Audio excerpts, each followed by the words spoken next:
So I think I've told this story before when I was in Idaho Falls. One of our parishioners, she, honest to God, was just a saint. Wonderful woman. She had 3 boys, but to be honest, one of her boys got into a lot of trouble. He got kind of hooked up into drugs and actually started to kind of turn his life around. And anyhow, he was on the phone to his girlfriend, and then he says, well, I think somebody's in my house. And she hears a shot. So the girlfriend calls the police. The police there, somebody had broken in and shot him. He was trying to pull away from some very bad people. But they take him to the hospital, and he dies at 2:10. And his mother is back at her house, and she's sleeping. And so I did the funeral. And before the funeral, she told me the story where she woke up the night he died. And she says, you know, you're going to think I'm crazy, but I woke up and my son was standing there. And to this day, I'm not sure if it was a dream or reality, but he was standing at the foot of my bed. And he says, Mother, don't worry. I am so happy. Don't worry. And then disappeared. And she knew, oh, something bad has happened. So I don't know why, she wakes up her husband and says, we've got to go to the hospital. I know he's there.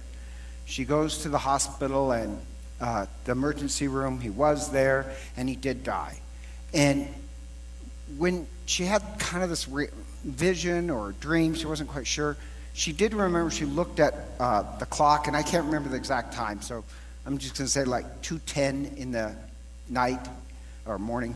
And so when they found out her son died, she asked the nurse, well, what time did he die? And she said 2:10, the exact time on the alarm clock. And anyhow, she tells me this story, and she says, I know you're going to think I'm crazy, but I swear, I think God allowed my son to come back to me because I'd forever worried, because he was, just getting out of drugs and some very bad people. So I think God allowed him to appear to me just so I wouldn't be brokenhearted. I actually believe the woman. She's just too credible. Or a parishioner here. I did her husband's funeral, and she said the day her husband died, he was in the hospital, but she was getting ready in the morning, and she looks in the mirror, and he's standing behind her. So she turns around, and he's not there, and she immediately knew, oh, he's died. And she said, as crazy it was, that little vision gave her hope. Or just one more story. I could go on forever, so just trying to wrap it up. It's not easy. So a parishioner from St. Mark's, great guy. He has serious heart problems. He goes in for surgery. And when he's in surgery, his sister dies. So when he comes out of surgery, it's bypassed. It's very serious. They decide not to tell him that his sister has died because it'd be too much trauma. So he comes out of the anesthesia and he says to his wife, my sister died. And she said, well, yes, how did you know? She said, she came to me in a dream. And she told me she died and she'll wait for him in heaven. And instead of stressing him out, it gave him great hope. Now, I'm only telling these stories because with a little bit of vision, instead of people being brokenhearted or overwhelmed, it gave them this vision of hope. And I want to say that the Assumption, for me, the primary emotion I always feel is hope. The Assumption we celebrate, today is the day that Mary entered into heaven, body and soul. Just to let you know a little bit. We in the West say that she was assumed before she died. Those in the East say she was assumed after she died. To be honest, there's no official position if you really look at that Pope. But we have believed for 2,000 years, this is the day Mary assumed into heaven. And to me, it's this image of hope for several reasons. She's up there, and we have this powerful advocate. And just a little Bible study. The Messiah, when the Messiah comes, he would be given the throne of David. He would resurrect the throne of David. And the throne of David was lost because of David's son Solomon, the son of David. So a son of David would bring back the kingdom of David. And David and his kingdom, he had 12 governors. The main governor was a prime minister. With that governor, he gave keys to the kingdom. Not only did he have the 12 governors and the keys to the kingdom, if you can't figure out, Jesus does the same thing.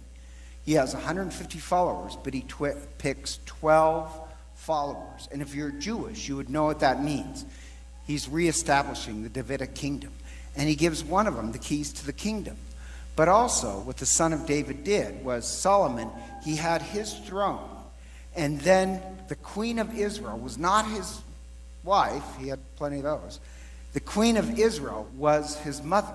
And he had a golden throne built just on his right side.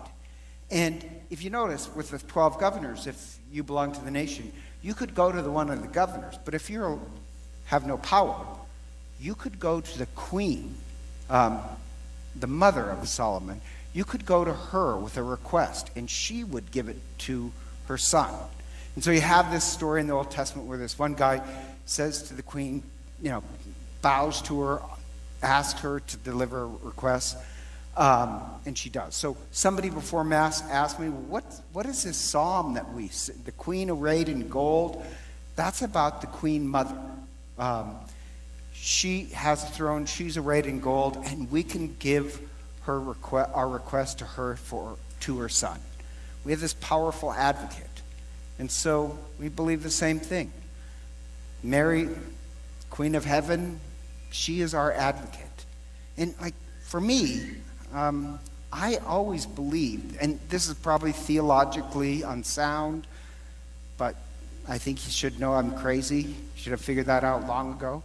But even as a kid, I never doubted that I'd go to heaven. Not because I was so good. I'm clearly better than my sisters. But this sounds strange, because my grandmothers and my mother had a devotion to Mary. I really just felt in my gut, even as a little kid, that I have a powerful advocate in heaven who's looking out for me. It's a vision of hope. I have somebody who I know is up there. We celebrate Mary enters into heaven, and like the Davidic queen, she offers our prayers. And so on the Feast of the Assumption, I believe we are surrounded by the prayers of Mary. And that gives us hope. If you know, in ancient times, they celebrated the Assumption. But think about this.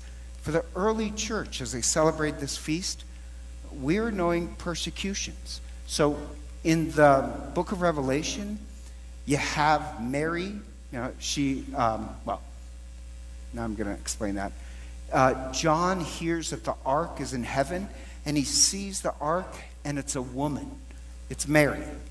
And then it goes into the story how the devil, evil, was persecuting her. But with the power of God, she comes through. So for persecuted people, the sign of hope is actually Mary. That in the end, we will win because God is on our side.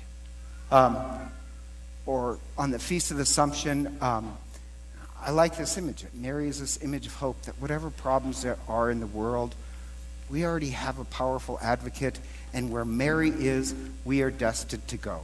Christ will gather his whole family there. And so on the Feast of the Assumption, there are no relics of Mary. The reason why there's no relics of Mary is because she was assumed body and soul into heaven. For the other apostles, we have the bones of Peter. We built basilicas over the places of the apostles. With Mary, our hope is that she is assumed into heaven. And so, kind of like the mother who saw the vision of her son, she knows she'll be reunited someday. The wife who saw the vision of her husband knows they'll be reunited. We have this vision of Mary on the Feast of the Assumption, that we know that Christ will gather all his family together again. and her prayers surround us. And so, together, let us stand and